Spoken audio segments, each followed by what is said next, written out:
नमस्कार दोस्तों आज का हमारा विषय सुप्रावेंट्रिकुलर ट्रैकीकार्डिया नाम की बीमारी के बारे में। यह एक हृदय की गंभीर बीमारी है कि हार्ट अटैक जो है हृदय की बीमारी की वजह से आता है और किसी न किसी कारण से आता है। अगर उचित समय रहते हम उस बीमारी को ठीक कर लें तो इमीडिएट जो हार्ट अटैक आता है उससे हम बच सकते हैं। तो अभी तक हमने जिन बीमारियों के बारे में सीखा, एक बार हम नाम से उसका रिवीजन कर देते हैं और पूरा डिटेल मैंने अपने वीडियो में दिया हुआ है, आप पिछली वीडियो जा करके देख सकते हैं। हमने अभी तक एट्रियल फाइब्रिलेशन नाम की बीमारी के बारे में सीखा था, इस्केमिक हार्ट डिजीज के बारे में सीखा था, मायोकार्डियल इन्फेक्शन के बारे में सीखा था। इसके बाद हमने कंजेस्टिव कार्डियक फेलियर के बारे में सीखा था और इसी के साथ आज का हमारा टॉपिक सुप्रावेंट्रिकुलर ट्रैकीकार्डिया के ऊपर है। दोस्तों, सुप्रावेंट्रिकुलर ट्रैकीकार्डिया में ये होता है आपके हृदय की गति सामान्य रूप से बढ़ जाती है। ऐसी स्थिति में आपके हृदय के ऊपरी चेंबर में खराबी होने के कारण ऐसा होता है, आपके हार्ट की गति अनियमित रूप से बढ़ जाती है। ऐसा होने के कारण दोस्तों आपके ब्लड में कहीं भी क्लोटिंग हो सकती है। ब्लड क्लॉट होने पर आपके शरीर को या तो भरपूर रक्त नहीं मिल पाएगा या तो हार्ट को रक्त नहीं मिल पाएगा। ऐसे कंडीशन में हार्ट की कोशिकाएं जो है डेड होने लगेंगी और आपको हार्ट अटैक परिणाम स्वरूप आ जाता है। तो दोस्तों, इस बीमारी के कारण भी हार्ट अटैक के मामले देखे गए हैं। इसलिए अब हम जानते हैं कि इसके क्या क्या लक्षण दिखाई देंगे। आपको लक्षण क्या क्या दिखाई देंगे दोस्तों? जब भी आपकी हार्ट रेट बढ़ेगी, जाहिर सी बात है आपको बेचैनी, घबराहट होगी, सांस लेने में तकलीफ होगी, सीने में दर्द होगा, सारी तकलीफें आपको देखने को मिल सकती हैं। ऐसे लक्षण कभी भी आपको दिखाई दें तो आपको तुरंत डॉक्टर से परामर्श करना चाहिए। डॉक्टर इसे कंफर्म करने के लिए आपकी ईसीजी करवा सकता है, आपके ब्लड में लिपिड प्रोफाइल की जांच भी करवा सकता है और ज़रूरत पड़ने पर वो 2D इको की भी जांच करा सकता है।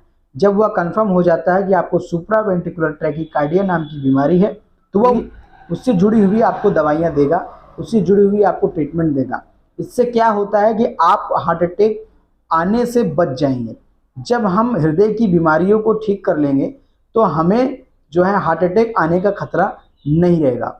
और हम लोग यही गलती करते हैं कि जब हार्ट अटैक आ जाता है तब हम डॉक्टर के पास मरीज को ले जाते हैं। तो डॉक्टर जब जांच करता है कि इसके हार्ट अटैक आने का कारण क्या था, उसके बाद आपका ट्रीटमेंट स्टार्ट होता है। इसलिए दोस्तों हमें आवश्यक है कि अपनी जांच जो है शरीर की हमेशा उचित समय पर करवा लेनी चाहिए। अगर आपको थोड़े भी लक्षण महसूस होते हो, किसी भी प्रकार का डॉक्टर के पास जाना चाहिए और अपनी जाँचें करानी चाहिए। ईसीजी आपको 6 महीने में एक बार ज़रूर से ज़रूर करवा लेना चाहिए और डॉक्टर की सलाह लेकर अपने हार्ट का चेकअप, अपने लीवर का चेकअप, अपनी किडनी का चेकअप, समय रहते रहते ये सारी चीज़ों की जांच करवा लेनी चाहिए। रेगुलर मेडिकल चेकअप तो हर 3 महीने या 6 महीने के अंदर हर मरीज को करना चाहिए। अपने शरीर की स्थिति क्या है उसकी जांच लेनी चाहिए। शुगर, बीपी, ये सारी चीज़ों की आपको अपने शरीर का केयर करना पड़ेगा, क्योंकि इस समय ऐसे समय में बीमारियां अधिक से अधिक बढ़ रही हैं। पहले ज़माने में इतनी बीमारियां नहीं होती थी। इसका कारण भी है, हम ही लोग इसके जिम्मेदार हैं।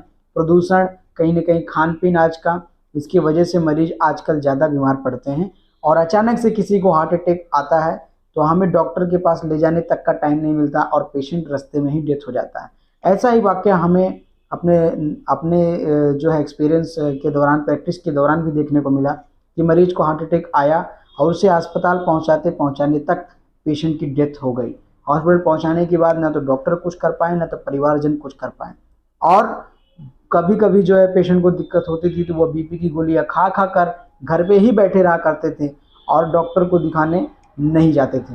ज़रा सा किसी ने बता दिया है आपका बीपी हाई है, बस बीपी हाई की दवा खाते खाते घर पे बैठे रहते थे और बीपी हाई क्यों हुआ है इसका कारण कभी उन्होंने नहीं जाना, इसका इलाज कभी उन्होंने नहीं करवाया। अंततः हार्ट अटैक से जान गंवानी पड़ी। ऐसे लाखों करोड़ों लोगों की मृत्यु आए दिन होती रहती है। अगर सही जानकारी मिलती रहे तो आप इस बीमारी से बच सकते हैं, हार्ट अटैक से बच सकते हैं। बस मेरा यही उद्देश्य है कि आपको हार्ट संबंधित सभी बीमारियों के बारे में एक्सप्लेन करना, ताकि आप समय रहते अपने डॉक्टर के पास जाके अपना चेकअप करवा लें और अपना इलाज करवा लें। दोस्तों, मैं आशा करता हूँ कि आप ऐसे ही जानकारी पाने के लिए हमारे चैनल को सब्सक्राइब करेंगे और आपके सवाल को हमसे कमेंट करके पूछेंगे और मैं फिर किसी न किसी अन्य बीमारी के साथ आपको उसकी जानकारी लेकर के मिलूँगा। अभी के लिए बस इतना ही, फिर मिलूँगा। धन्यवाद।